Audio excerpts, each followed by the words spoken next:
Series و بالوالدین احسانہ کا چھٹا حصہ حاضر ہے، مزاج کا فرق۔ وہ دروازے پٹک رہی تھی اور خوب رو رو کر شکوہ کر رہی تھی، او گاڈ مجھے زندگی گزارنے کے لیے یہ جاب کیوں کرنی پڑ رہی ہے۔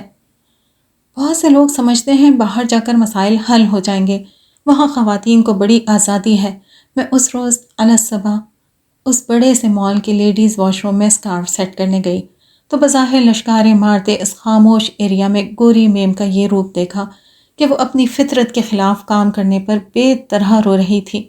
یہی کینیڈا ہی کی بات ہے، گھر میں مزدور کام کر رہے تھے، ہمیں گھر خالی کرنا تھا تو کلیننگ لیڈی کو کال کیا۔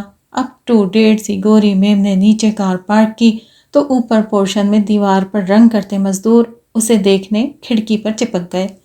بوڑھے مزدور نے پلٹ کر مجھ سے پوچھا یہ لیڈی کتنا چارج کرے گی، اور جواب سن کر آپس میں بات کرنے لگے کہ مردوں کی تو کوئی اوقات ہی نہیں، ہم مر مر کر اتنے گھنٹوں سے رنگ کر رہے ہیں جبکہ یہ عورت گھنٹہ بھر میں کام کر کے ہم سے کہیں زیادہ بنا لے گی۔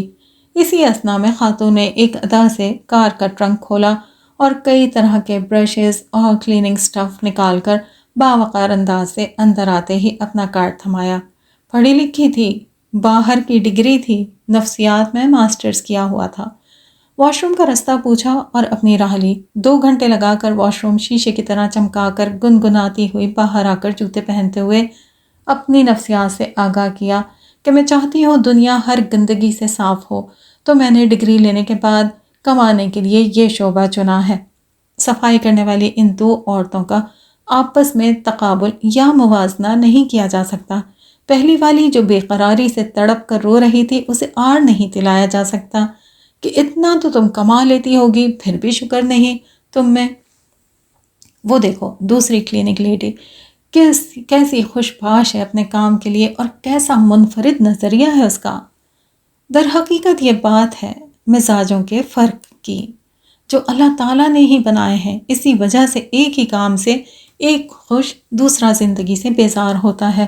اب انہی مزاجوں کے فرق کو سمجھتے ہوئے ہم آ جاتے ہیں پاکستان اور چند گھروں کا جائزہ لیتے ہیں۔ یہ ایک محدود آمدنی والا متوسط گھرانہ ہے جہاں بڑھاپے اور بیماری کی جانب گامزن خاتون کے لیے سب سے چھوٹی بہو کا انتخاب ہی اس بنیاد پر کیا گیا ہے کہ وہ لڑکی اپنی ماں کی مدد کی خاطر اپنے بوڑھے دادا دادی کے گیلے کپڑے بدلایا کرتی تھی، تو اب یہ بیاہ کر ان کے ہاں آ جاتی ہے جہاں ساس بستر سے لگی ہیں، جن کا گیلا بستر اور کپڑے بدلتے اسے کوئی مسئلہ نہیں، لیکن بڑی بہو کی فطرت اس جیسی نہیں۔ حالانکہ وہ وقت پر دوا دینا، پرہیز کا کھانا بنانا، گھر کے کام، مہمان نوازی سب میں تعاون کرتی ہے، لیکن ساس کے گندے اور گیلے کپڑے بدلتے اس کی جان جاتی ہے، اور یہاں پر سارے نمبر کاٹ لیے جاتے ہیں، تقابل کیا جاتا ہے، آڑ دلایا جاتا ہے، تانے دیے جاتے ہیں، شخصیت کو مسخ کیا جاتا ہے۔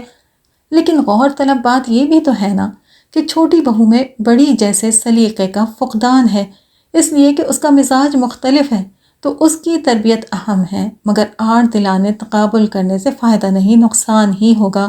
بہرحال یہ ضمنی باتیں ہیں۔ اب ادھر چلتے ہیں۔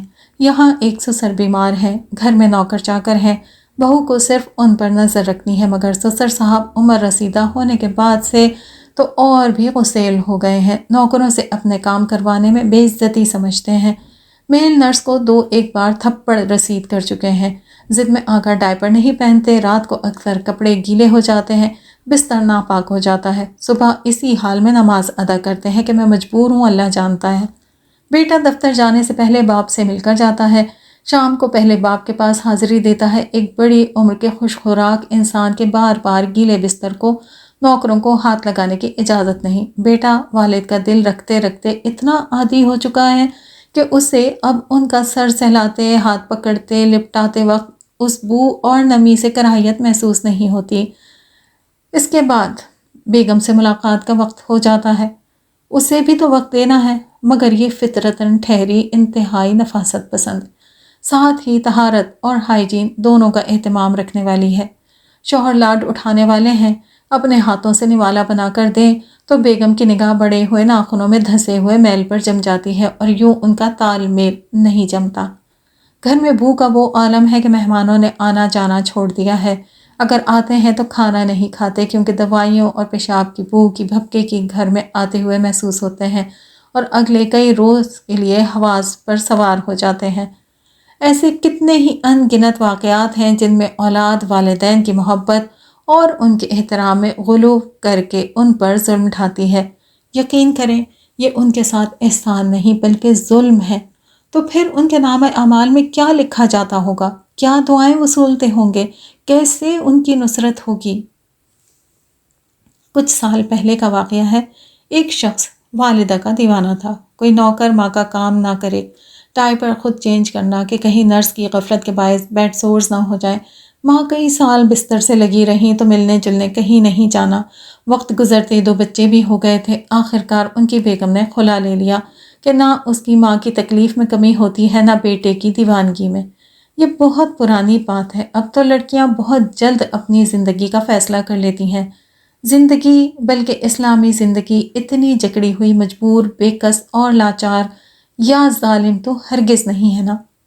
بہت آسان ہے تو لوگ اعتدال پر نہ چل کر اسے دوسروں کی عارضی زندگی اور والدین کی ہمیشہ ہمیشہ کی زندگی کے لیے ظلم میں کیسے بدل دیتے ہیں؟ حکمت کی کمی ہے یا انا کی زیادتی؟